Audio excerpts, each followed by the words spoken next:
Waalaikumsalam. Baru nampak lah. Dari tadi kemana itu saya lihat? Nampaknya juga tadi. Gimana teman-teman, suara saya didengar semuanya? Sangat didengar. Jelas. Nah, jelas. Ya. Kita Jelas cek banget, dulu. Pak. Kita cek dulu. Pak Agus Tandi, didengar suara saya? Tolong dicek dulu. Pak Agus Tandi, Iya.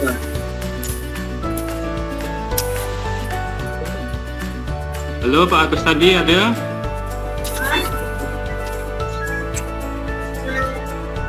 Mana Pak Agus nih? Di absen tuh. Absen ya Pak. Pak. Ya, Pak Ustandi, tolong. mana orangnya? Kalau nggak muncul gambarnya, muncul suaranya juga boleh. Kali di luar, Pak. Salah. Agus Absen Tandi, aja Bapak, kerja tuh, Bapak. belum ada Ibu Desi. Halo Ibu Desi. Di mana? Ibu Desi. Masak nampaknya. Assalamualaikum Pak Burhan.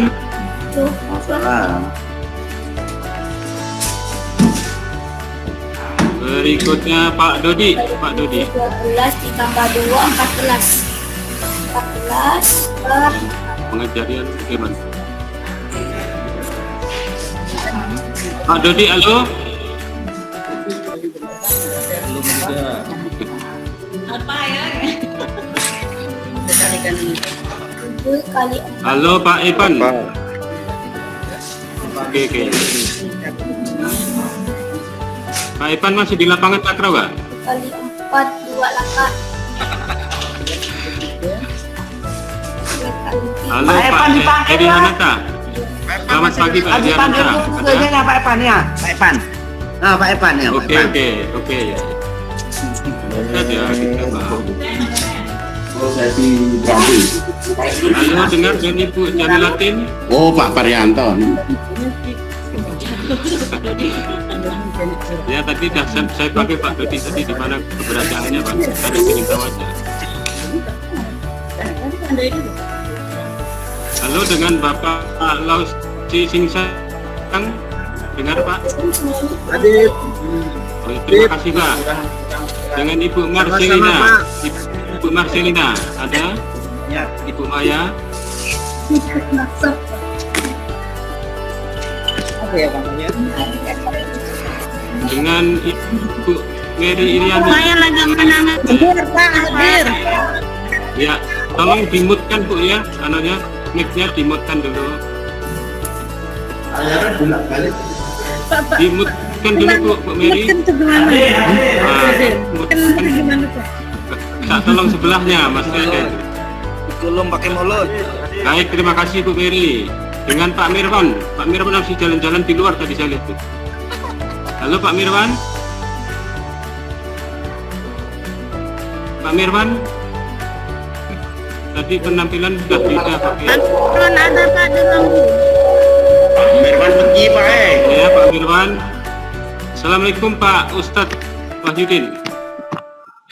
Ini sebagian Lidah. mana?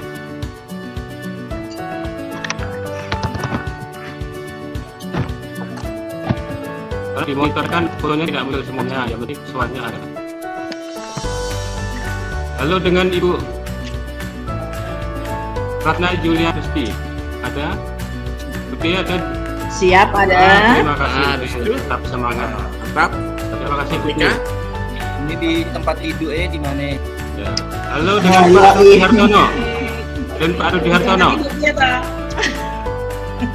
Pak Rudi posisi di balik ada tak ini? Baik. Halo Pak Sapion. Pak Sapion tadi ditanyakan Bu Yuni, ini udah aktif nih. Suaranya Pak Sapion? Oke. Oke ya. Boleh dimutkan kembali. Berikutnya dengan Pak Sugianto. Halo Pak Sugianto.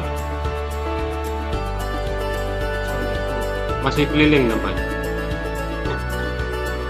Dengan Pak Sunyono, pesan tolong bantal nggak usah dipeluk terus ya. Ini Pak Sunyono nih.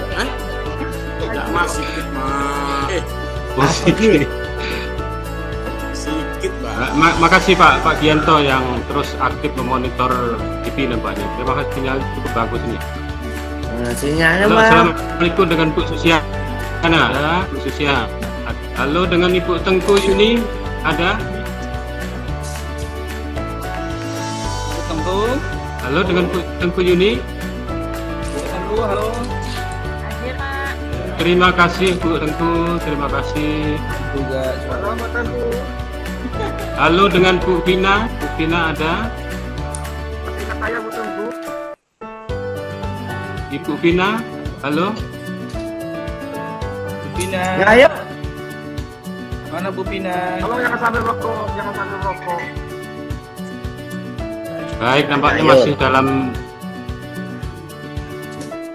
aktivitas di belakang nampaknya. Halo dengan Ibu Yuniarti yang paling bawah. Assalamualaikum Bu Yuniarti. Baik, terima kasih teman-teman semuanya. Kita berlanjut aktivitas hari ini. Kalau pertama tadi adalah dari Pak Den, yaitu diskusi tentang CP, yaitu capaian pembelajaran. Maka berikutnya ini kami hanya melanjutkan saja.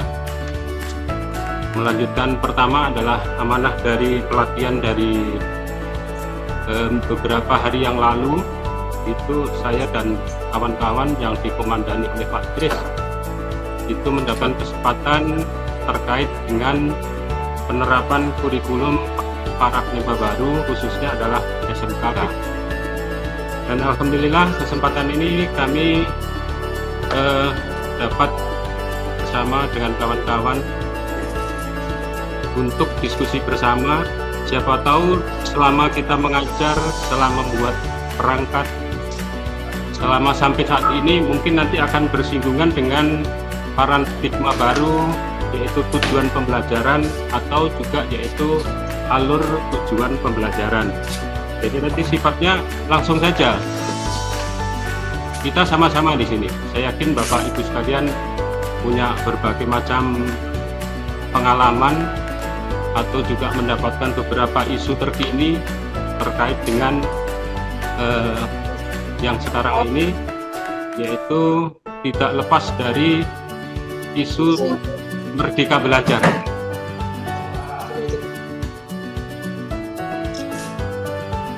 Ya, makasih kawan-kawan yang sudah mengaktifkan kembali videonya. Jadi supaya kita nyambung satu sama lain, tentunya diawali dari satu sama lain. Kita ingin lebih mempererat, yaitu ikatan emosional kita semuanya.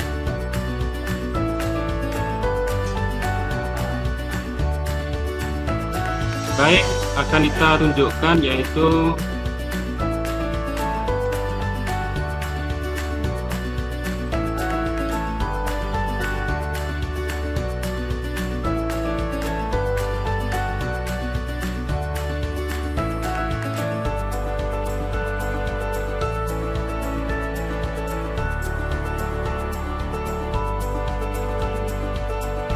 Bapak Ibu sekalian, jadi kelanjutan dari CP tadi, yaitu capaian pembelajaran.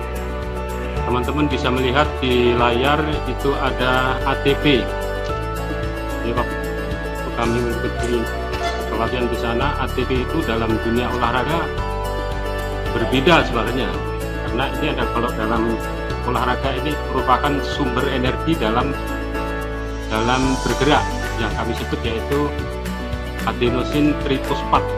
Nah, jadi makanya waktu itu loh kok ada ATP tadi. Ternyata adalah ATP yang dimaksudkan di sini itu ATP berkaitan dengan domain dalam pembelajaran, yang lebih tepatnya adalah kita sebut yaitu alur tujuan pembelajaran.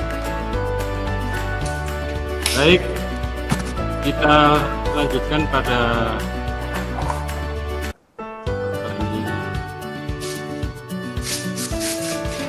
kelotan ini ya. Jadi Bapak Ibu sekalian, apa yang dimaksud dengan ATP dan sebagainya, maka dalam saat ini kita akan belajar tentang konsepnya dulu. Apa sih maksud ataupun yang disebut dengan tujuan pembelajaran. Jadi di sini di layar Bapak Ibu sekalian, mudah-mudahan materi ini sudah di-share oleh panitia. Belum. Belum. Oh, belum ya? Belum. Tapi ini baru nampak nih. Ya. Boleh kok sambil di-share.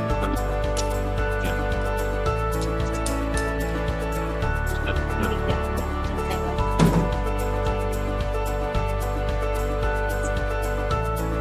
Sayang kalau boleh di-share ya, kami mewakili panitia mohon maaf nih. Seharusnya share dulu semua materi itu. Ya, ya. Mari sepatu.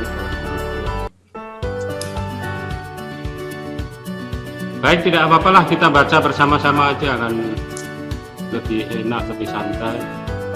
Jadi yang dimaksud dengan TP, kita sudah familiar dengan TP. Kalau di sekolah kita adalah teknik pemesinan. Nah, di sini kita lari dari itu dulu, yaitu TP tersebut yang dimaksudkan nanti adalah tujuan pembelajaran. Di sini dituliskan tujuan pembelajaran itu merupakan deskripsi pencapaian 3 aspek kompetensi, yaitu pengetahuan, keterampilan, dan sikap yang diperoleh oleh siswa dalam satu atau lebih kegiatan pembelajaran, disusun secara kronologis berdasarkan urutan pembelajaran dari waktu ke waktu yang menjadi prasyarat menuju CP. Dan ini kalau di K13 kemarin sekarang kita juga sudah tidak asing lagi, yaitu namanya tujuan pembelajaran. Waktu itu kami pernah melakukan supervisi dengan teman. Nah, teman kebetulan waktu itu adalah di sebelah saya, yaitu Bu Yuni. Ingat saya, Bu Yuni waktu itu membuat tujuan pembelajaran itu sangat panjang, yang sebut yaitu 1 paragraf. Ya. Jadi saya tanyakan, loh kok tujuan pembelajaran seperti ini, di mana pencapaiannya? Tapi beliau dengan cerdas menjawab, inilah Pak yang saya dapatkan, yaitu pada saat PLPG. Nah, kemungkinan dari PLPG itulah merupakan embrio yang sekarang ini menjadi isu terkini. Nah, ini. Jadi tujuan pembelajaran itu bisa dibuat atau bahkan di sini sudah dituliskan adalah berupa deskripsi.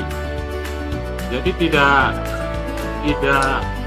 lebih spesifik ataupun satu kompetensi, tetapi mungkin bisa lebih, yaitu dari 1 atau 2.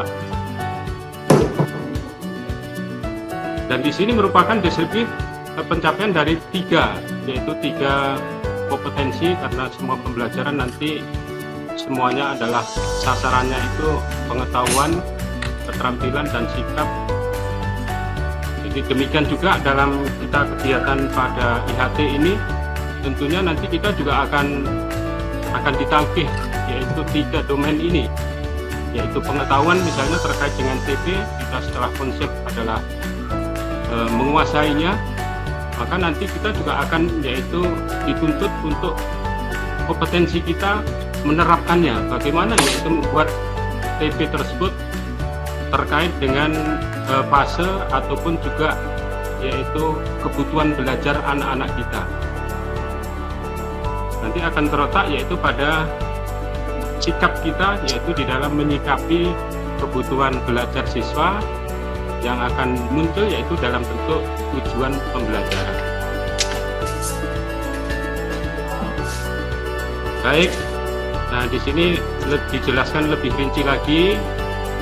Jadi tujuan pembelajaran itu tidak hanya mencakup tahapan kognitif, tetapi juga yaitu menyangkut tentang dimensi pengetahuan. Nah, dari tahapan-tahap kognitif tersebut dikemas dalam dimensi pengetahuan untuk mewujudkan tema P3, bukan Partai Persatuan Pembangunan, tetapi adalah tema profil pelajar Pancasila. Ini jadi tidak harus kita lupakan, di awal kita sudah mendapatkan yaitu profil pelajar Pancasila. Nanti karena muara akhir yang paling akhir itu kita sebagai guru tentunya bisa memberikan andil yang maksimal untuk membentuk warga negara kita, yaitu menjadi warga negara yang punya karakter seperti profil pelajar Pancasila. Jadi pelajar Pancasila itu yang bagaimana? Nah, ini kemarin sudah kita teman-teman yaitu dapatkan melalui diskusi ataupun juga membaca secara langsung, atau juga yaitu melalui informasi beberapa media yang ada. Nah, di sini saya dapatkan satu petunjuk bahwa pelajar Pancasila itu adalah pelajar sepanjang hayat yang memiliki kompetensi global. Jadi kompetensi itu sifatnya global, itu juga teriring dengan perkembangan IT yang sekarang ini sudah luar biasa, yang tidak akan mengenal sekat-sekat demografi, mungkin sekat-sekat wilayah dan lain sebagainya.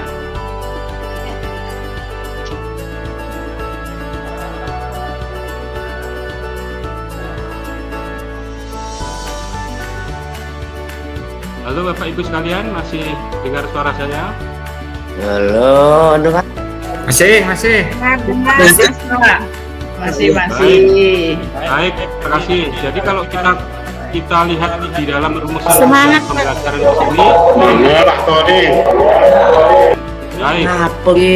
Baik, terima kasih. Jadi kalau kita lihat rumusan tujuan pembelajaran, itu sebenarnya sudah tidak asing lagi. Kemarin itu sudah tiap hari kita ataupun dihadapkan dengan pembuatan perangkat. Salah satunya adalah tingkatan kognitif, juga tingkatan keterampilan atau juga tingkatan sikap. Nah, untuk itulah mohon nanti Bapak Ibu sekalian juga masih mengingat kembali ataupun bahkan yaitu untuk menyimpan kembali, karena di sini nanti ada tahapan kognitif, mengingat dan sebagainya. Berarti kita tetap akan mencari yaitu apa yang kita sebut yaitu KKO nanti, kata kerja operasional.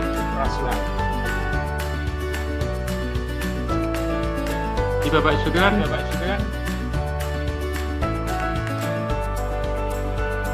lanjut pada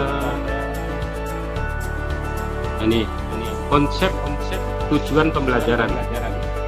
Di dalam pembahasan pada slide yang pertama ini kita diharapkan adalah secara operasional nanti mampu menerapkan konsep tujuan pembelajaran yang sudah kita pelajari. Nah, supaya kita adalah lebih paham dan menguasainya, tentunya kita ketahui juga yaitu secara operasional komponen TP itu ada 3 aspek. Yang pertama adalah berupa kompetensi, kemudian yang kedua itu adalah berupa konten atau isi, atau orang menyebut mungkin adalah berupa materi pelajaran. Kemudian yang ketiga itu berupa yaitu variasi. Satu persatu mungkin akan dapat kita baca bersama-sama di sini. Itu komponen yang pertama adalah berupa kompetensi. Di sini kompetensi dijelaskan, kompetensi adalah kemampuan yang dapat didemonstrasikan oleh siswa atau diaktualisasikan dalam bentuk produk atau kinerja yang menunjukkan siswa telah berhasil mencapai tujuan pembelajaran.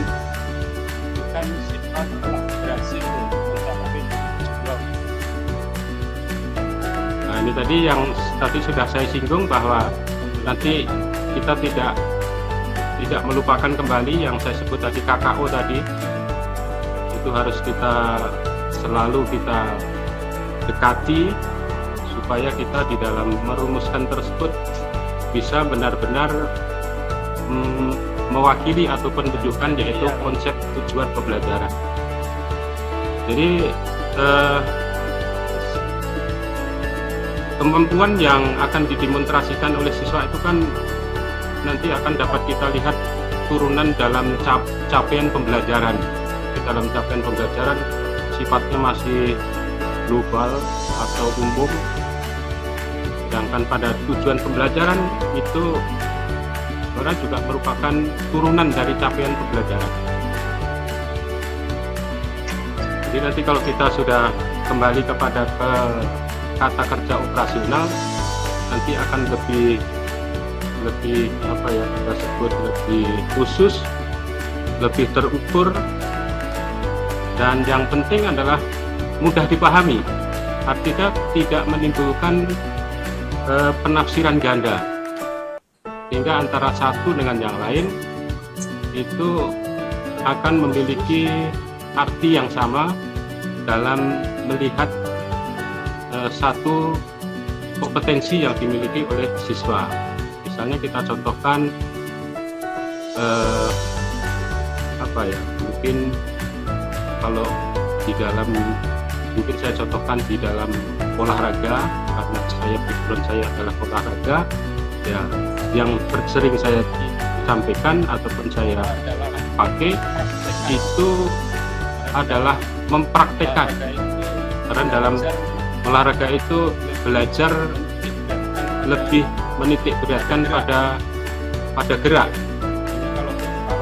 Sehingga kalau kawan-kawan tadi banyak bercerita tentang literasi kita sangat rendah.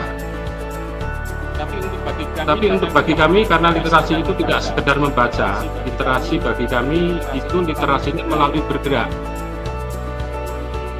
Jadi kalau kondisi siswa kami adalah banyak yang sakit, berarti literasi geraknya memang kurang.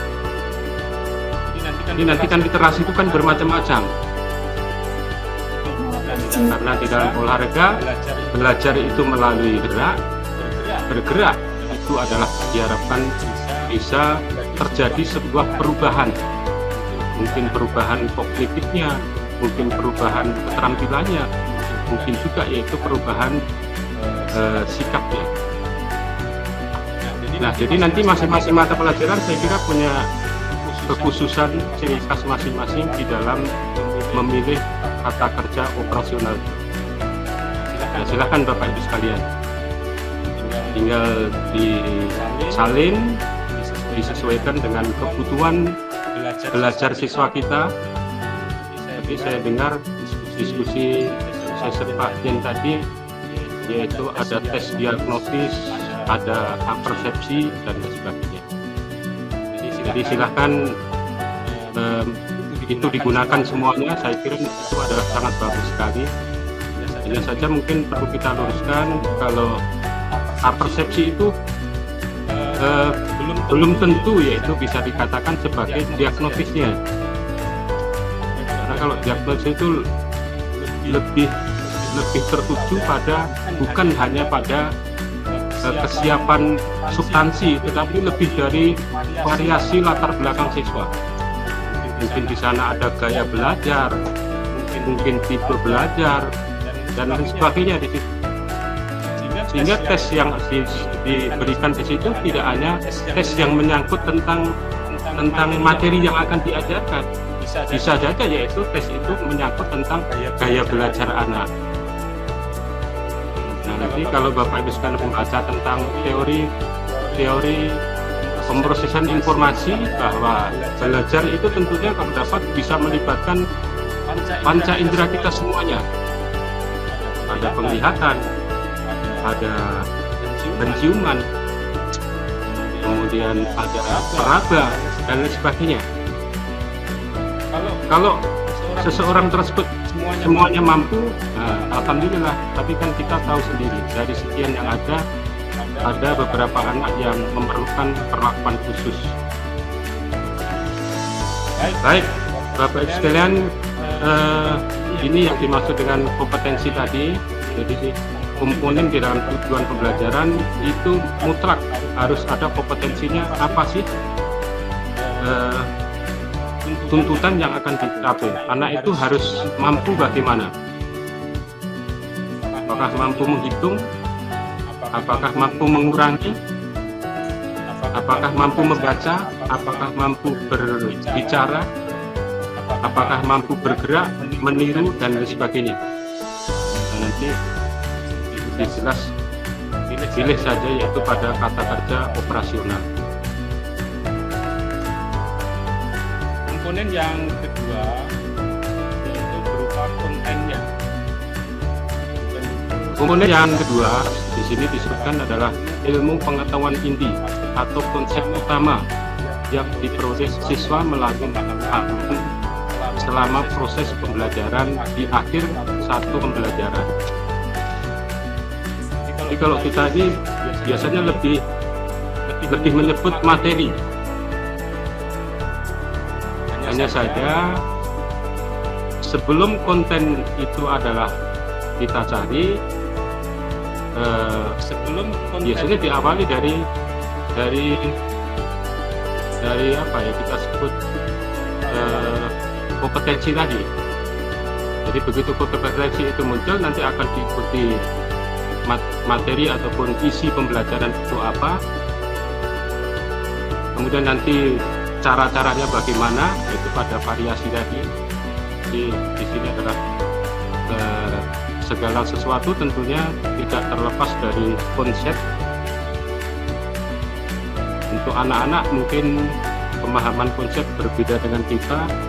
Anak-anak mungkin lebih diawali dengan menghafal, sedangkan kita mungkin kalau diawali dari menghafal terlalu lama.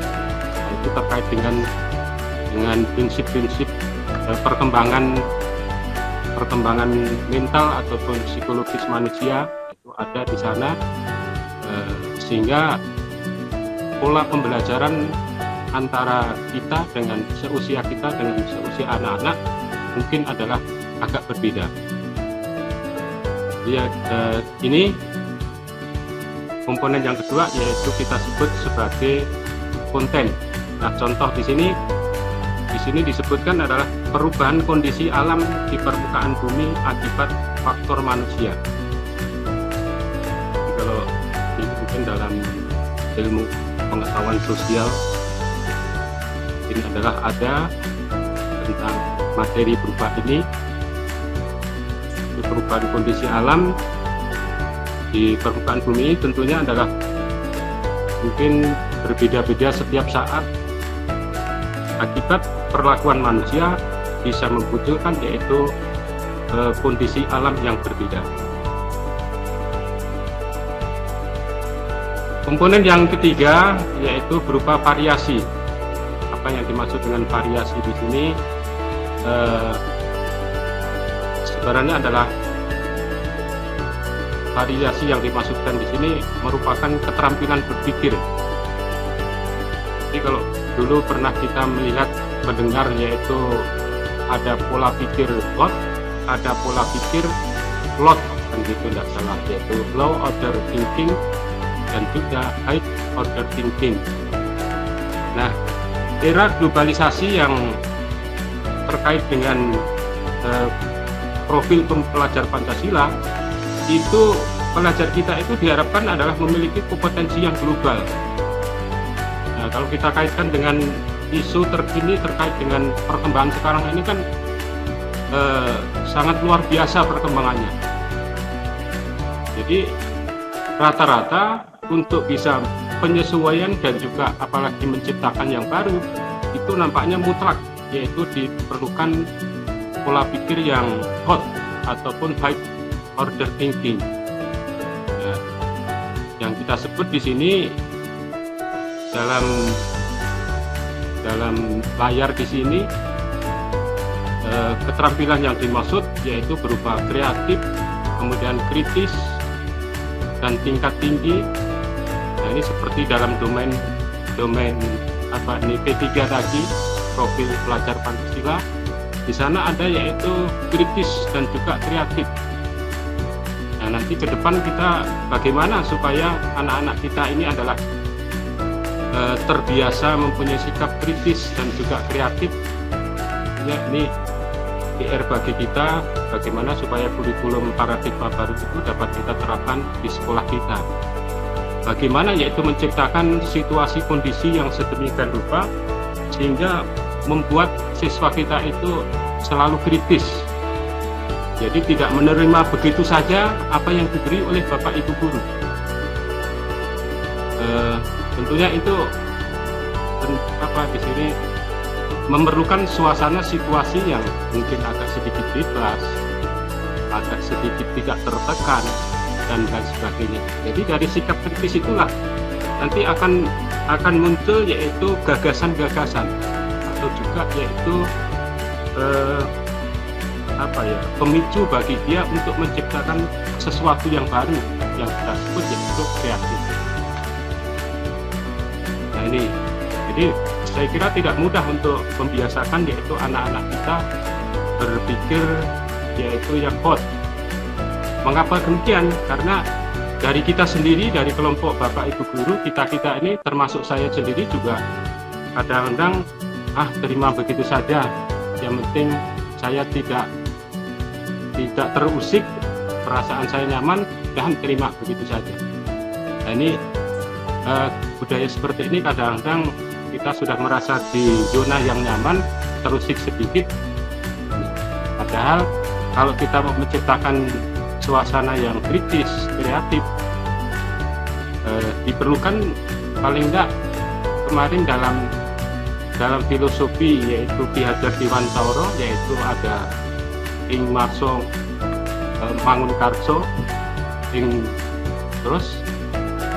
Magyo, ing Arso Sentulodo, ing Magyo Mangunkarso, Tuturi Handayani. Paling tidak berarti sebelum anak-anak kita adalah melakukan, ya kita dulu. Kalau kita mau benar-benar yaitu mewarisi, meneruskan perjuangan pahlawan pendidikan kita kembali kepada yaitu filosofi pendidikan tersebut. Karena Merdeka Belajar ini sebenarnya sudah ada yaitu pada zaman beliau yaitu memperjuangkan tentang kemerdekaan tersebut, kemerdekaan khususnya yaitu di dalam belajar. Nah, ini jadi tantangan kita semuanya. Nah, saya kira ini memang tidak mudah, tetapi saya kira bisa asal kita punya semangat seperti kita memberikan yaitu semangat kepada anak-anak kita. Di Bapak Ibu sekalian, dari variasi ini nampaknya tuntutan yang mutlak. Jadi seperti kita nanti dalam tes-tes itu ukuran kita mungkin akan berbicara tentang mengevaluasi, menganalisis, memprediksi, menciptakan. Jadi soal-soal kita nanti tidak hanya berupa sebutkan, itu sudah kadaluarsa.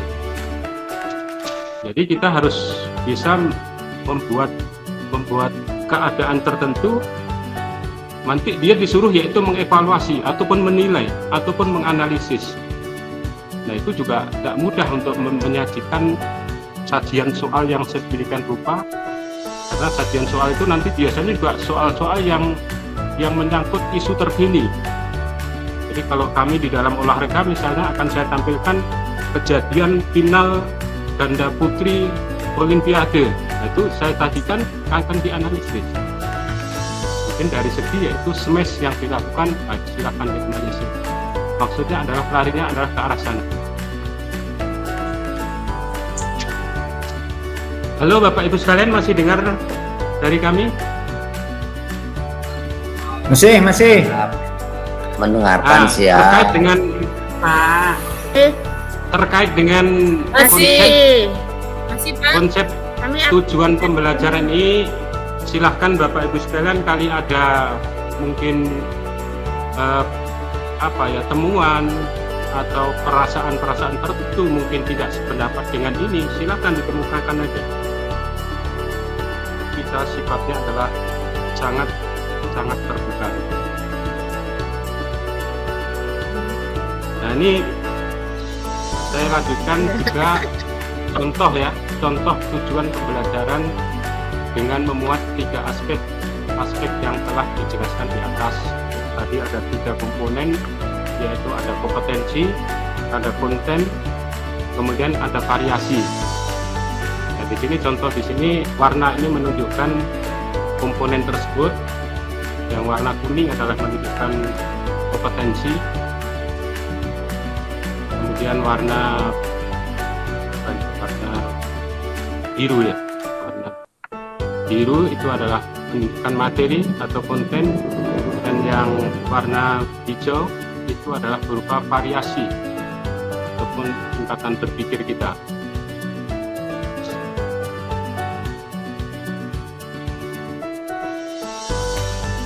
Jadi untuk kompetensi ini kita harus selalu mengingat tingkatan yang sudah direkomendasikan, mungkin dari Benjamin S. Bloom ataupun dari Simpson ataupun dari Dave, banyak sekali. Nah, nanti akan kita analisis masing-masing sesuai dengan kekasan mata pelajaran, kira-kira yang mana yang cocok, karena saya yakin bahwa tidak ada satu yang paling baik bisa mewakili dari sekian mata pelajaran.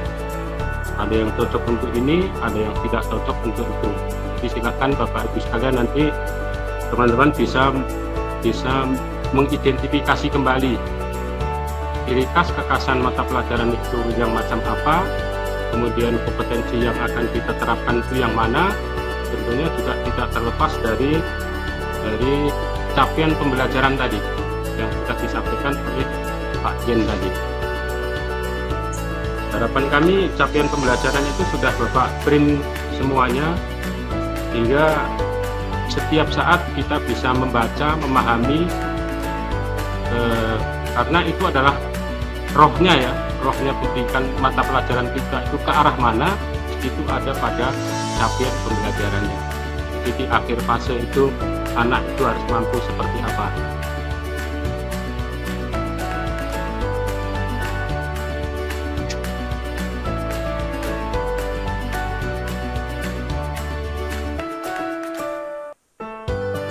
Ini sudah selesai nampaknya untuk tujuan pembelajaran ini Bapak Ibu sekalian.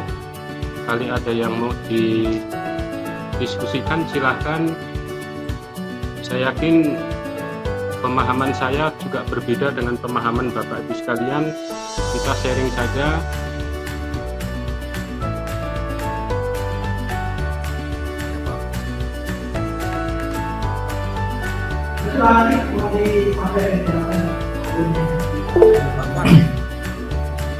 Silakan Pak Saprion. Pak Saprion dan Pak Sunyono di sini yang kelihatan beraktif tuh. Ya Pak, di slide 7 itu Pak. Pak Burhan, silakan Pak Burhan.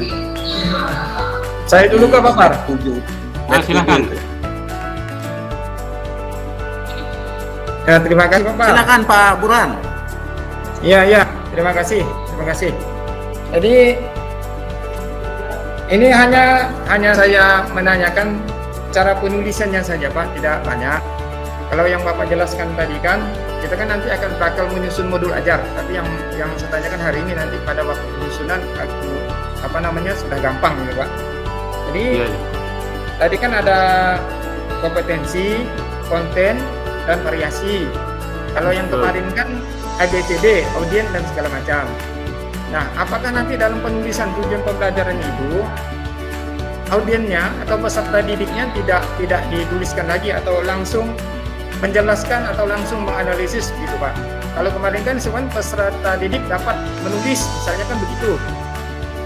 Apakah sekarang langsung menulis materi ini ya begitu Pak? Itu saja Pak yang saya tanyakan. Baik, terima kasih Pak Burhanuddin yang sangat peduli terhadap perkembangan atau variasi penulisan tujuan pembelajaran. Menurut kami sebenarnya kan antara hal-hal yang diperhatikan dalam penyusunan tujuan pembelajaran sebenarnya sih intinya sama, hanya mungkin terkait dengan efisiensi aja Pak. Kalau menurut saya sebenarnya itu hanya ganti casing aja kan, ganti casing kalau dalam HP biar kelihatan baru. Mungkin seperti sepeda motor, oh lampu sennya digeser sebelah sini sedikit aja atau dikurangi sehingga kelihatan baru. Jadi kalau terkait dengan kalau dulu adalah ada ABCD atau bahkan yaitu ada ABCDE. Pak Burhan mungkin bisa melihat tidak hanya ABCD tapi ada ABCDE. E itu adalah environment, yang kita sebut adalah lingkungan. Lingkungan satu yang berbeda itu juga berbeda. Jadi pertanyaannya adalah apakah sekarang ini nanti dituliskan menggunakan siswa atau tidak? Kalau sesuai dengan contoh di sini nampaknya adalah tidak di sini. Tapi apakah nanti menggunakan atau tidak? Saya kira itu tidak begitu prinsip, ya kan? Jadi kalau kita belajar segala sesuatu harus efisien, menurut saya memang tidak perlu yaitu dituliskan. Karena kalau kita sudah terkait dengan tujuan pembelajaran, itu sasarannya siapa? Ya pasti siswa kan gitu. Siswa itu ya semuanya yang mau pengen belajar. Jadi itu saya sebut secara umum itu adalah siswa. Walaupun dalam teori pembelajaran yang lain itu sekarang ini dikenal sebagai pembelajar, jadi bukan siswa. Dulu ada siswa, ada peserta didik, tapi kalau Bapak mungkin membaca literasi lain itu lebih cocok yaitu disebut sebagai pembelajar. Apa yaitu disebut dengan pembelajar? Orang yang hari-harinya adalah melakukan belajar. Nah ini, jadi kalau bagi kami nanti Pak Burhan mau menulis menggunakan siswa silakan, mau tidak menggunakan siswa juga silakan saja. Karena waktu kami ya kemarin itu juga kami ditanyakan itu waktu pelatihan kemarin ditanyakan, ini kita gunakan ini. Dan ternyata adalah itu sebenarnya tidak begitu prinsip. Yang prinsip itu 3 poin tadi. 3 poin itu harus ada. Jadi komponen kompetensi itu harus ada. Kemudian isi atau materi itu harus ada, dan juga yaitu pola pikirnya itu harus ada. Sifatnya mungkin pelengkap aja, menurut saya seperti itu. Itu Pak Burhan. Kalau Pak Burhan punya pendapat lain silahkan aja, atau Bapak Ibu yang lain. Nah nanti biasanya untuk keseragaman di dalam sekolah itu kadang-kadang yaitu kita cari kesepakatan sehingga ada bentuk sebuah keseragaman. Walaupun kadang-kadang keseragaman itu agak sedikit kontradiktif dengan yang saya sebut yaitu kreatif tadi. Ya, agak lari dari situ karena segala kreatif itu muncul akan bisa muncul agak disebut yaitu diberi kelonggaran-kelonggaran. Itu akan muncul yaitu variasi pilihan-pilihan tertentu yang membentuk yaitu menumbuhkan sifat kreatif seseorang ataupun pihak-pihak yang terkait. Silakan Pak Burhan, kali ada pendapat lain. Itu menambahkan. Terima kasih Pak. Di ujungnya sudah Pak tambahkan untuk keseragaman. Sebenarnya saya ingin menanyakan sedikit seperti itu juga, karena kan kita di SMK 2 ini ada tim PKG gitu kan, tim PKG yang melihat administrasi pembelajaran yang kita buat. Nah nanti dalam modul ajarnya nanti ada tim yang seperti ini disalahkan, ada tim seperti ini dibenarkan. Nah itu saja Pak. Terima kasih Pak. Berarti itu menunggu kesepakatan. Ya. Yang Par. tidak lepas dari 3 tadi, kompetensi, konten, dan variasi. Ya. Terima kasih Bu. Terima kasih Pak. Oke. Terima kasih Pak Burhan. Sebelum ke Bu Diah, Pak Tris ini mau memberikan solusi terkait dengan pertanyaan Pak Burhan. Silakan Pak Tris. Baik, ikut menambahkan di dalam di modul ajar tadi sudah disampaikan sebenarnya bahwa kami dari tim komite pembelajaran sudah membahas tentang nanti apa-apa yang harus kita sepakati bersama dengan kawan-kawan supaya nanti di dalam hal format pun itu ada kesamaan gitu. Untuk merumuskan baik itu form maupun yang tadi disampaikan, apakah kemudian di dalam tujuan pembelajaran itu siswanya itu dituliskan ataupun tidak, kan ini agar artiannya ada kesamaan yang sebenarnya ini memang berarti dalam prinsip dan lain sebagainya. Yang jelas memang di dalam modul ajar itu harus ada memuat komponen-komponen apa yang harus ada. Namun saya tak meyakini bahwa kalau seandainya dari instansi kita kemudian ada format yang disepakati dan diberlakukan dan sebagainya, itu menurut saya tak jauh lebih baik. Nah, sehingga nanti mulai dari besok kemungkinannya adalah untuk modul ajarnya nanti akan kami set ke para bapak ibu untuk bisa dapat dipahami. Nah, kemudian kita bahas, kemudian kita akan mengambil kesepakatan ini apa yang akan dapat kita pakai di instansi kita, gitu Pak. Tambahan dari saya. Terima kasih. Baik, terima kasih Pak Tris. Ini memang biasa diambil kesepakatan dalam sekolah ya. Karena nanti kalau kita berbicara dengan penilai, tim akreditasi dan sebagainya, masing-masing asesor pun kadang-kadang juga berbeda-beda.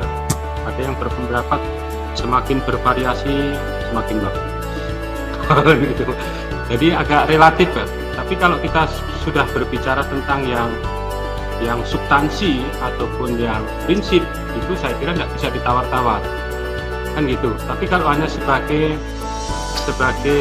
kompensasi atau sebagai variasi, sebagai hiasan, saya kira menambah kecantikan lah sebenarnya seperti itu. Hanya saja kalau itu menyusunnya tidak kurang bagus, kadang-kadang justru akan mengaburkan, yaitu yang substansifnya, yang intinya itu malah kadang-kadang terkaburkan. Jadi kadang-kadang oke Bu, ya silakan Bu Tia, silakan. Mungkin ini untuk sharing kita bersama, mungkin boleh disetujui atau tidak, ini hanya usulan saja Pak Par. Kalau untuk perumusan tujuan pembelajaran seperti yang kita ketahui, ini kan berdasarkan ini ya Pak, menurut kalau guru bahasa lah yang paling paham, ini adalah berdasarkan dari KKU. Artinya gini Pak Par, kita perlu kekonsistensian. Kalau misalnya kita memang sudah menggunakan tadi tidak yang tadi, apalagi kalau tidak salah itu dalam tujuan itu kita menggunakan teman-teman yang lain dengan ABCD, kemudian behavior, condition, dan degree. Berarti kan kalau misalnya kita menggunakan itu memang harus kita pakai, karena apa? Harus adanya audien, latihan maupun prosesnya, kemudian kita juga kondisinya juga setelah ini nanti dia akan mencapai apa, dan kemudian degree-nya juga ada. Itu yang misalnya memang kalau misalnya konteks untuk seragaman ya jangan terlupa untuk yang memang dari awal, yaitu dari segi ABCD-nya. Nah, tahulah kalau di paradigma yang baru ini apakah masih tetap memanusia itu, atau memang karena muncul pembaharuan, atau memang ya konsep yang itu memang dilupakan, seperti itu Pak. Ya kalau menurut saya ya memang konsistensinya ya kalau memang kita menggunakan peserta didik dari awal ya peserta didik, kemudian kalau menggunakan siswa dari awal ya menggunakan siswa sampai akhir. Terima kasih Pak. Baik, terima kasih Bu. Ya, jadi sebenarnya sama bahasa ABCD dengan 3 komponen titik. Dan nanti dibedakan aja kan. Jadi kalau nanti kita menggunakan siswa itu menggunakan istilah yang mana, nah biasanya tunggu saja, yaitu ada petunjuk dari Pak Menteri Pendidikan. Selama ini kita masih menggunakan yaitu peserta didik. Iya. Jadi tiap dekade, tiap menteri yang baru kadang-kadang punya punya sebutan yang berbeda. Tapi kalau di akademik yang pernah saya baca itu sudah ke pembelajar sebenarnya. Jadi karena kalau kita lihat siswa itu kecenderungannya usianya masih di bawah kan gitu. Jadi kalau sudah kita 17 ya, bicara Pak? pebelajar itu tidak mengenal usia lanjut pun juga seperti itu. Itu Bu Diah, terima kasih, sangat bagus sekali nih. Jadi nanti saya kira akan diatur di sekolah.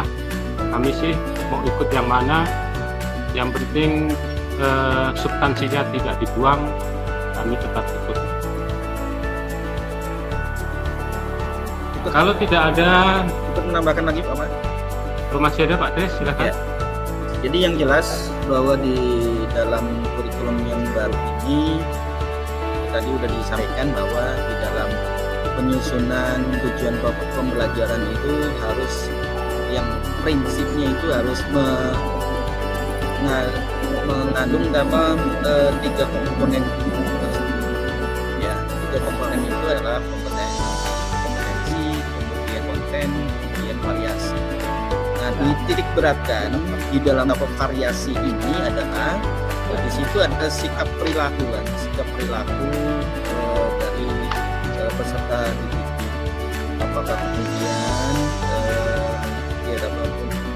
mandiri, kritis, kreatif dan sebagainya, ini juga harus dihubungkan dengan konteks P3-nya, profil pelajar Pancasila. Di situ yang seyogyanya kemudian belum artiannya masuk ke dalam yang lama, kurikulum DAPA yang lama. Nah, sehingga nanti perlu juga ditambahkan artinya kecakapan hidupnya untuk berpikir dan berpikir mandiri dan sebagainya, dan profil pelajar Pancasila untuk konteks di variasi. Itu penekanannya dapat di sini. Nanti mengenai format dan sebagainya kita sepakati di sesi. Berarti Pak Tris itu di ujung tujuan pembelajaran sampai dulu ya Pak Tris ya. Berarti kan ada dalam karakter kalau tidak salah di profil Pancasila ada itu. Karakter. Ya. Nah, karakternya itu kan ada 18 dan sebagainya. Nah, sekarang itu harus muncul juga oleh karakter tersebut, kemudian ditambahkan dengan profil pelajar Pancasila.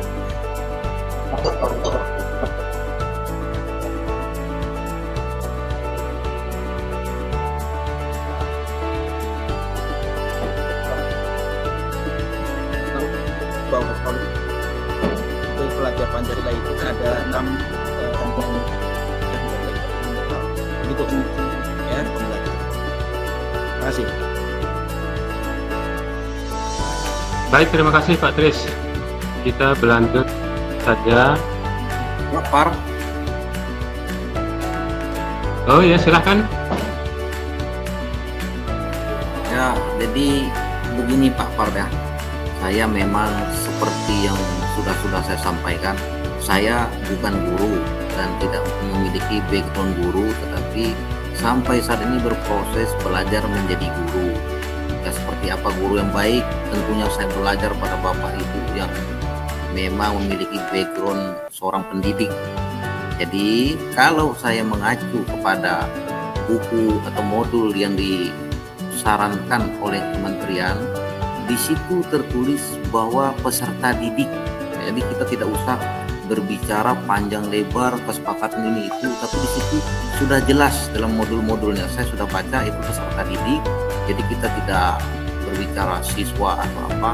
Kemudian Pak Par, kalau boleh ke slide 7 nih Pak Par, yang di Pak Par ini. Yang di slide 7 ini Pak Par. Mana itu? Di slide Bapak ini Pak. Yang sebelum Di atas ini Pak, di atas ini. di atas ini Pak, di atas ini Pak. 1 kali di atas ini. Ya, 1 kali di atas itu Pak. Poin-poinnya itu naikkan lagi. Yang tadi ya? Iya Pak, iya Pak. Ini Naikkan. Naikkan lagi Pak. Iya. Ya, di sini kan ada catatan. Terlalu Pak, 6, 7 Pak, 7 Pak. Ya. ini nih. Ya, di sini kan ada ini. catatan ini. Ini kan catatannya Pak. Jadi catatan itu kompetensi, kemudian konten, kemudian variasi, kemudian konsep tujuan pembelajaran yang seperti Pak Par sampaikan tadi. Memang semua tentunya akan berbeda-beda.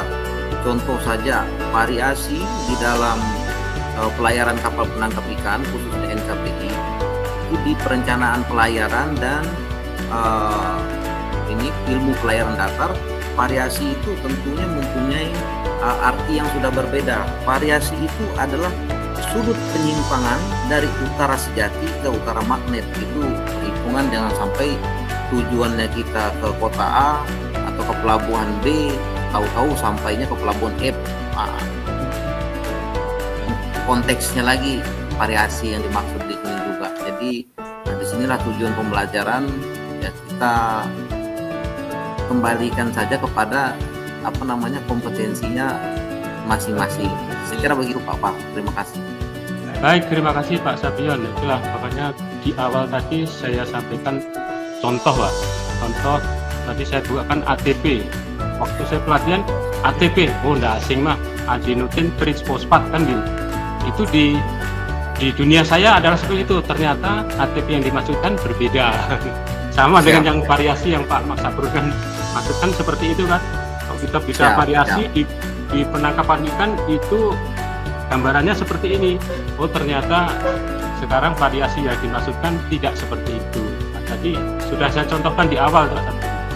Siap. Jadi untuk itulah maka kita tertuju pada konteksnya kemana ataupun dalam hal apa kita seriusin adalah di situ. Jadi kalau kaitan dengan variasi di sini tentunya adalah variasi yang dimaksudkan dalam komponen yaitu tujuan pembelajaran.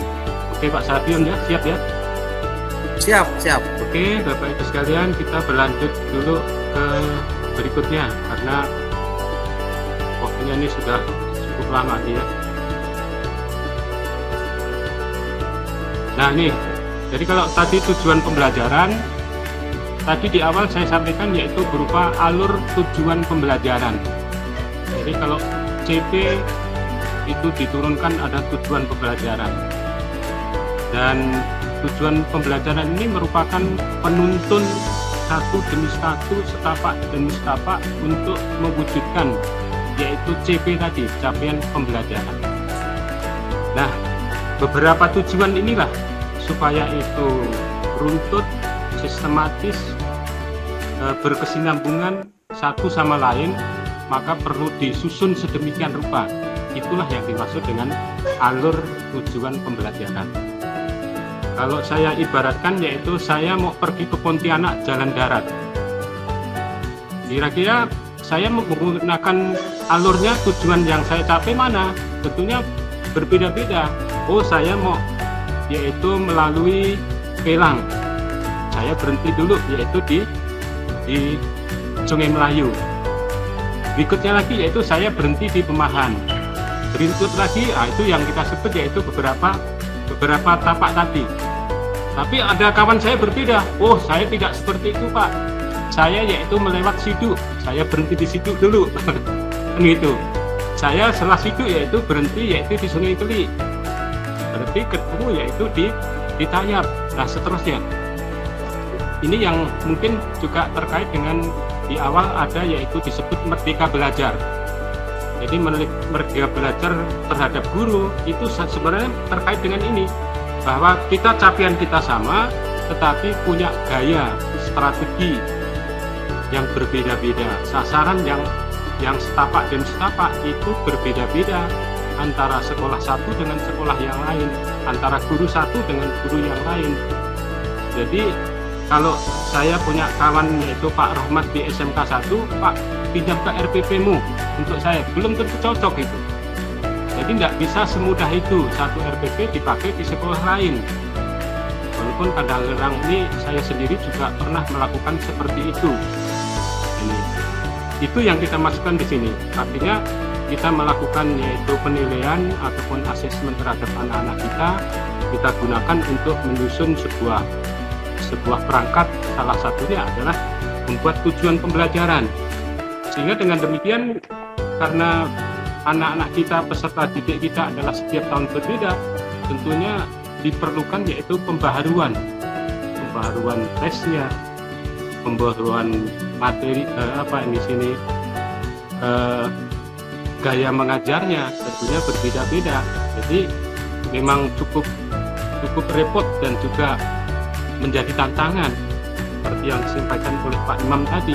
Wah, kalau seperti itu siapa yang mampu melayani 10 anak, 10 juga yaitu kebutuhan belajar siswa. Ini yang dimaksud dengan alur tujuan pembelajaran itu seperti itu. Demikian juga nanti kita walaupun dalam satu kelas, dalam satu sekolah bisa saja saya dengan Pak Ivan mungkin punya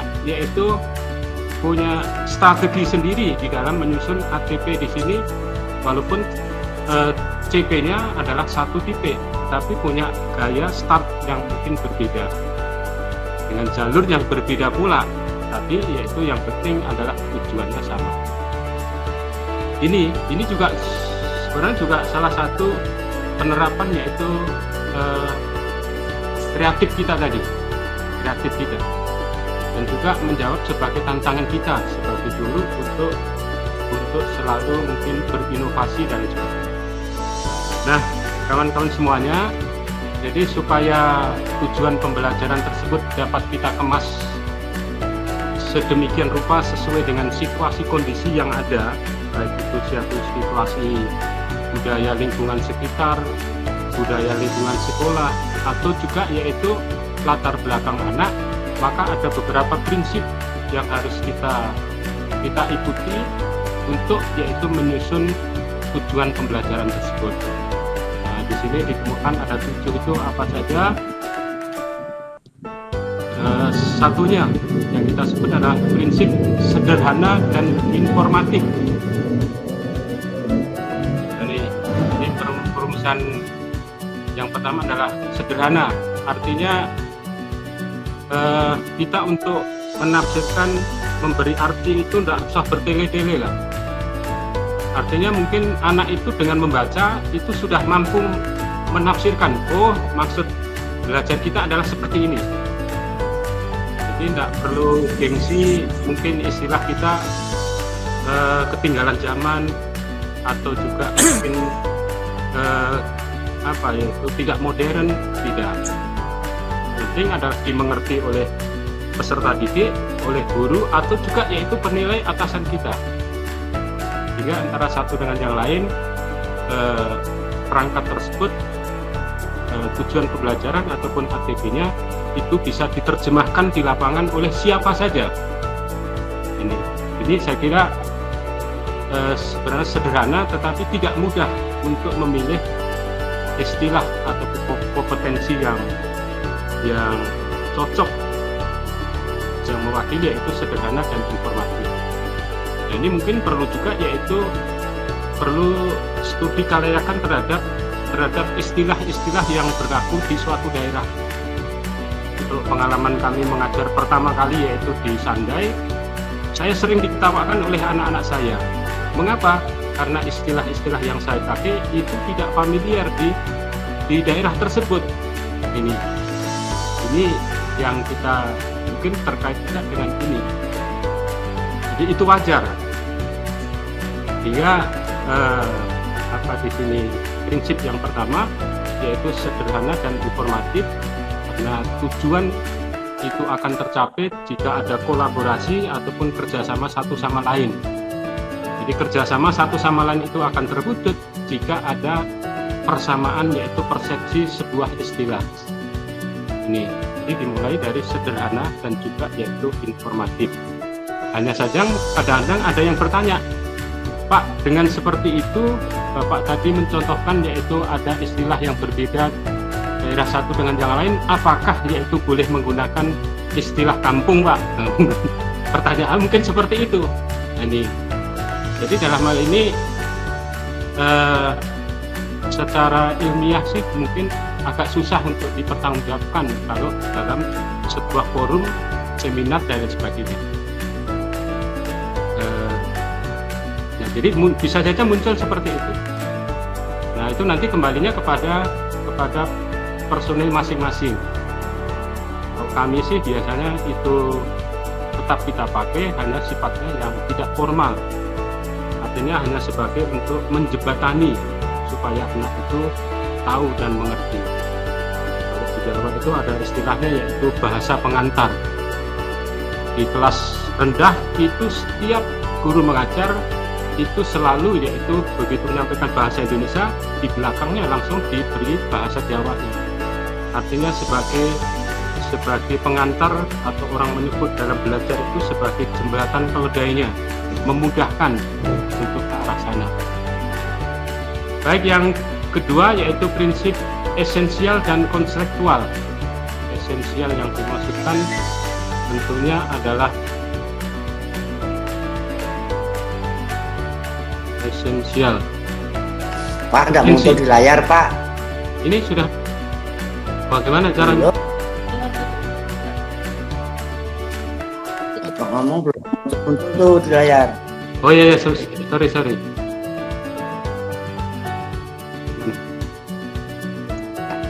Ditutup gitu.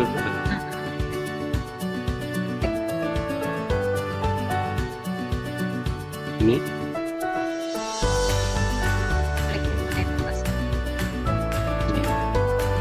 Sorry Pak Taya.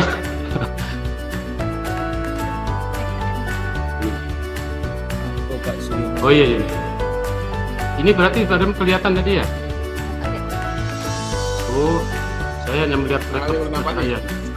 Nah, ini baru. Ini baru Pak Top. Pak Top ini kakinya tinjak tapi tidak minta tolong, jadi saya tidak tahu. Harusnya tinjak kan menjerit gitu Pak, ini tidak. Ini Pak To ya, itu sederhana dan informatif tadi. Jadi intinya adalah tidak menimbulkan penafsiran yang lebih bersifat ambigu dan tafsir ganda nih. Yang berikutnya adalah esensial dan kontekstual. Esensi itu ya istilahnya kontennya Pak, konten yang hakiki ya, yang penting gitu. Kemudian kalau kontekstual ini yang terkini di dalam kehidupan itu lah, atau orang menyebut yaitu sesuai dengan pengalaman ataupun kebutuhan belajar pada zamannya. Karena kan zamannya saya tentunya kebutuhannya berbeda dengan kebutuhan belajar dengan anak-anak milenial sekarang ini. Jadi di situ kemarin Bapak Yusuf kan mendapatkan konsep setiap zaman tuntutan dan berbeda. Ini yang termasuk adalah kontekstual.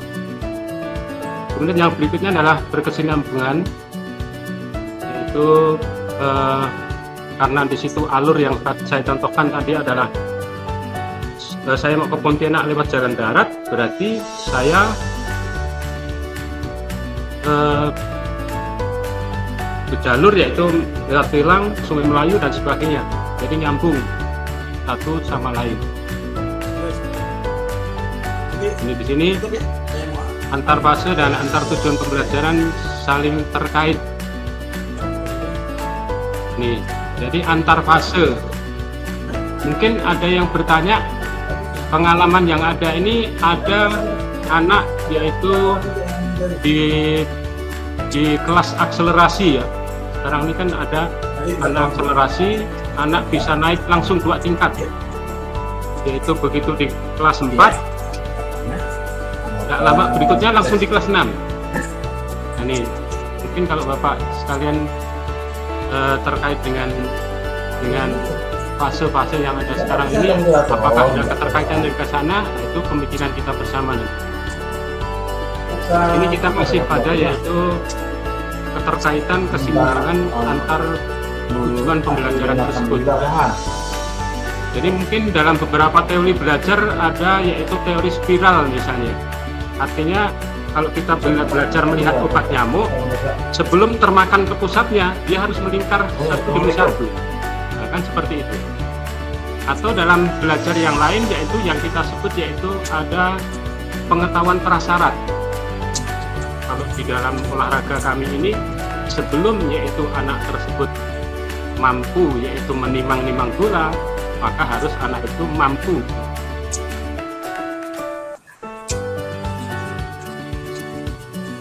untuk mengenal Quran. Jadi belum tujuan pembelajaran itu bisa disusun demikian rupa satu sama lain adalah berkesinambungan.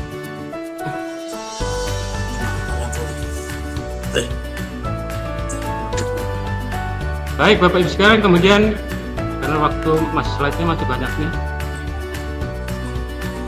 Kemudian pengoptimalan yaitu 3 aspek kompetensi. Nah, ini yang tadi sudah saya tunjukkan tadi, yaitu ada tahapan kognitif, kemudian ada dimensi pengetahuan, ada juga yaitu pencapaian tingkatan pola pikir tadi, ada juga yaitu yang harus dititipkan tadi, yaitu berupa profil pelajar Pancasila tadi atau karakter. Jadi kalau dulu ada 18 dan seterusnya, sekarang ini tinggal ada 6.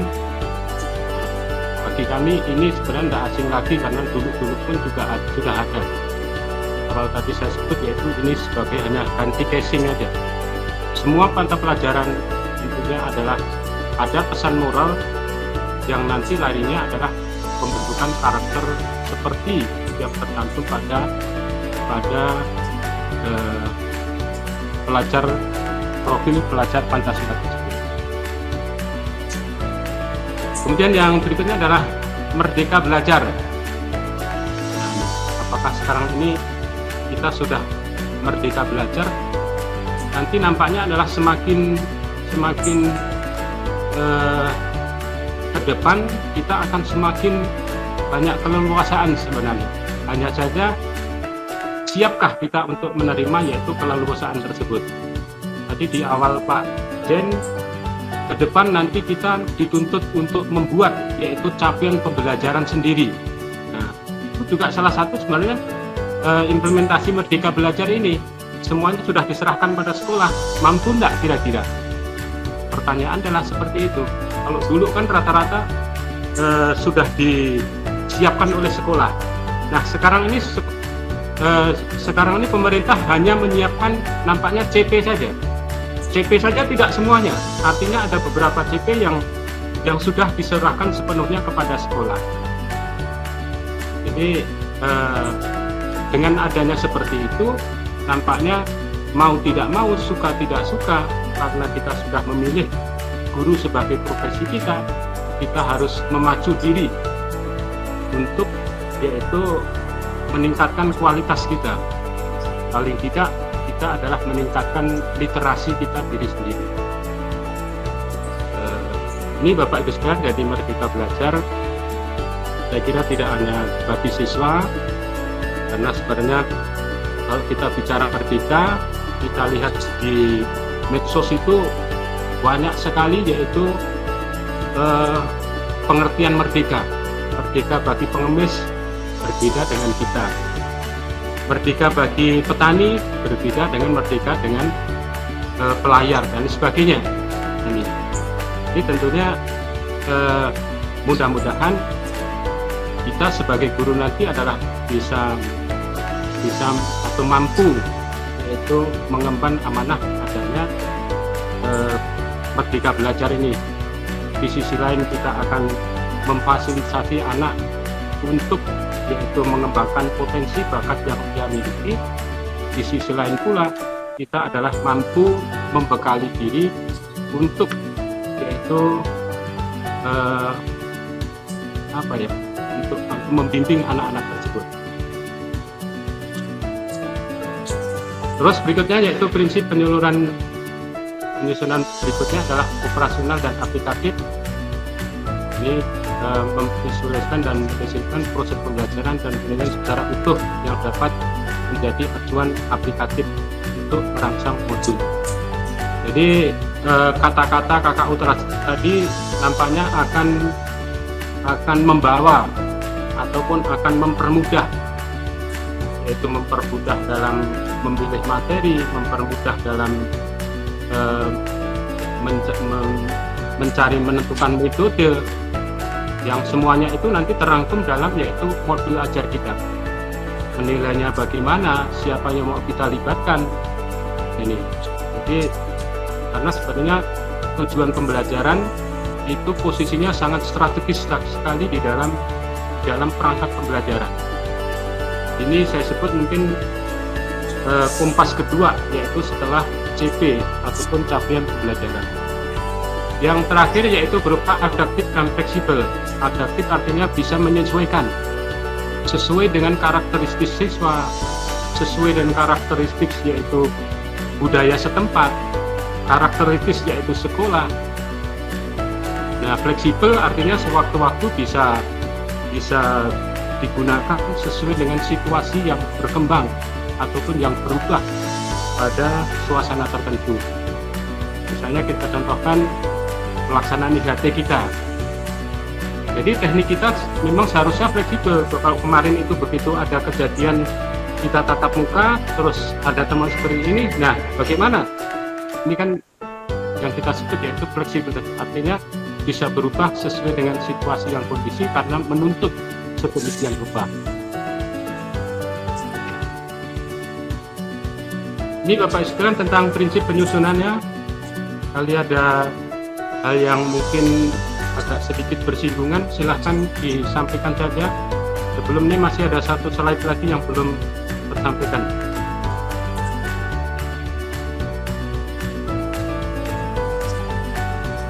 Benar Bapak sekalian? Lanjut ya. Lanjut ya. Nanti dikumpulkan di akhir. Buka. Saya buka yang berikutnya, yang terakhir ini. Bukan ini.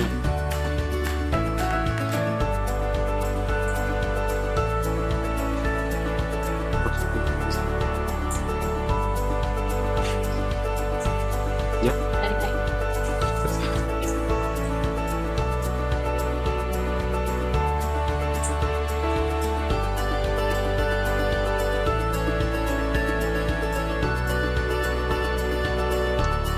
Silakan Bapak Ibu sekalian, kali ada ketidaksinkronan pemahaman kami dengan Bapak Ibu sekalian. Kita sama-sama sharing di sini karena kita dari sudut pandang yang berbeda.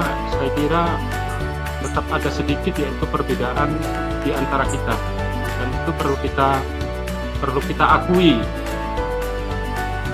bersama.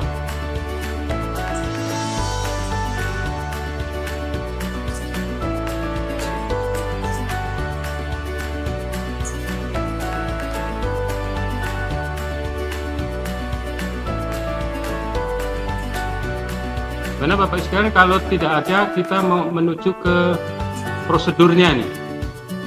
Prosedur penyusunan alur pembelajaran. Gimana teman-teman, bisa berlanjut? Lanjut. Nah, baik, kita bacakan aja, yaitu prosedur atau tata cara dalam penyusunan alur tujuan pembelajaran. Yang pertama adalah melakukan analisis CP atau capaian pembelajaran. Jadi ini saya kira adalah wajib, semua guru mata pelajaran harus tahu memahami capaian pembelajaran. Silahkan dianalisis kompetensi apa saja yang ada, yang tersurat di situ. Bila perlu juga yaitu kompetensi yang tersirat di situ. Artinya tidak muncul secara kata-kata, tetapi ada harapan yang tersembunyi di dalam yaitu CP tersebut. Ini memang kejelian kita di dalam menganalisis yaitu CP tersebut. Nomor 1, kemudian nomor 2 adalah identifikasi kompetensi di akhir fase. Jadi kalau setiap fase itu ada fase A sampai F, kalau tidak salah. Kalau anak setelah menyelesaikan fase, tentunya akhir fase itulah yang akan menandai ataupun sebagai ciri khas bahwa anak tersebut kalau dikatakan adalah melampaui kompetensi fase berarti mampu mengajukan yaitu fase berikutnya. Ternyata kalau anak tidak mampu ataupun tidak tuntas di dalam akhir fase tersebut, berarti anak terpaksa kita kenal yaitu mungkin tinggal kelas. Jadi kita setelah capaian pembelajaran kita ketahui, baru kita identifikasi yaitu kompetensi di akhir fase itu apa saja. Dan juga harus kita ingat juga yaitu kompetensi di akhir fase sebelum yaitu fase tersebut. Misalnya untuk fase E perlu kita ketahui juga yaitu kompetensi akhir fase di D. Anak kelas 3 SMP itu terkait dengan misalnya mata pelajaran saya, kompetensi di bola voli pada saat SMP itu seperti apa seharusnya, Pak? Seharusnya itu seperti apa? Itu gunanya untuk membuat yaitu awal kompetensi awal yang kita tuliskan pada yaitu tujuan pembelajaran di awal-awal. Walaupun kadang-kadang kita akui bersama ada temuan kepada anak-anak kita yang menunjukkan bahwa secara fisik, secara administrasi dia adalah berada pada posisi fase E sekarang ini. Tapi secara kompetensi realnya ternyata yang ia tunjukkan masih kompetensi mungkin yaitu kompetensi SD, mungkin kompetensi yaitu SMP. Mengapa ini bisa terjadi? Ini biasanya saling menyalahkan di sini, guru satu sama lain, karena ada kepentingan kelompok tertentu sehingga membuat yaitu data kompetensi real itu tertutup oleh yaitu kompetensi administrasi, kita katakan seperti itu. Mungkin di kita kemarin ada yang Pak Junet ataupun yaitu kepala sekolah yang curhat, nah kondisinya bisa seperti itu. Secara real kompetensinya adalah masih berada pada 30, ternyata karena situasi tuntutan ini kita paksakan yaitu secara administrasi menjadi 70. Begitu melanjutkan temuannya di sana apa yang terjadi? Nah, ini. Sekarang ini juga terjadi seperti itu. Ini Bapak Ibu sekalian, jadi kita perlu mengetahui yaitu kompetensi di akhir sebelumnya dan juga sekarang. Yang berikutnya adalah melakukan analisis setiap elemen. Maaf Pak, waktu kita tinggal 3 menit lagi, dipercepatkan sedikit. Baik. Yang keempat yaitu terus melanjutkan yaitu identifikasi di akhir fase, rumuskan yaitu tujuan pembelajaran dengan mempertimbangkan yaitu kompetensi yang akan dicapai dan seterusnya. Yang kelima yaitu setelah tujuan pembelajaran dirumuskan, susun tujuan pembelajaran tersebut secara linier, artinya dari yang sederhana menuju yang ke kompleks ataupun yang dari mungkin real menuju ke abstrak dan sebagainya. Artinya kita susun secara linear ataupun sistematis berkesinambungan satu sama lain. Kemudian lingkup materinya, tentukan lingkup materinya. Yang ketujuh terakhir adalah tentukan juga yaitu jumlah jam pelajaran dan seterusnya. Ini Bapak Ibu sekalian, teman-teman yang sudah selama 90 menit sama-sama kita di sini dalam layanan online ataupun kita sebut yaitu dalam jaringan. Mudah-mudahan bisa bermanfaat untuk kita semuanya. Karena waktu sudah lewat, silahkan nanti kalau kok bertanya dan sebagainya bisa langsung ke saya ataupun ke panitia. Dan untuk tugas akhir yaitu kita sebut tugas mandiri asinkronis, mungkin nanti akan saya kirim ke WA IHT dalam bentuk yaitu Google Form. Tugas saya tidak banyak, mungkin hanya 1 atau 2 nomor saja, dan itu bisa dilihat di materi. Ini Bapak Ibu sekalian, waktu dan tempat kami kembalikan ke moderator. Terima kasih atas perhatiannya. Wassalamualaikum warahmatullahi wabarakatuh. Waalaikumsalam.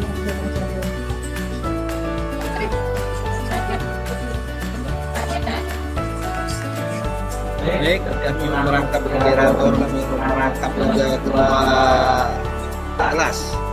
Bapak izin juga saya datang untuk menutup acara ini. Terima kasih Pak Par yang telah memberikan presentasi materinya. Mudah-mudahan apa yang telah beliau sampaikan bisa dipahami oleh semuanya.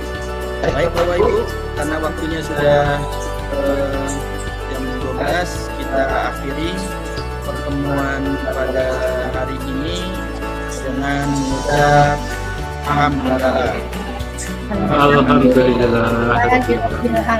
Selanjutnya Bapak Ibu, kita bertemu kembali di esok hari, itu seperti biasa sesuai dengan jadwal di jam 8 dengan materi yaitu modul ajar, ya, modul ajar dan assessment, ya, nanti akan disampaikan oleh Pak Budi dan Bu serta Bu Widiastuti. Demikian saja, terima kasih atas kehadiran Bapak Ibu selama mengikuti Zoom meeting, dan kami akhiri. Mohon maaf apabila ada hal-hal yang kurang berkenan di Bapak Ibu semuanya. Kita akhiri. Assalamualaikum warahmatullahi wabarakatuh. Waalaikumsalam warahmatullahi wabarakatuh.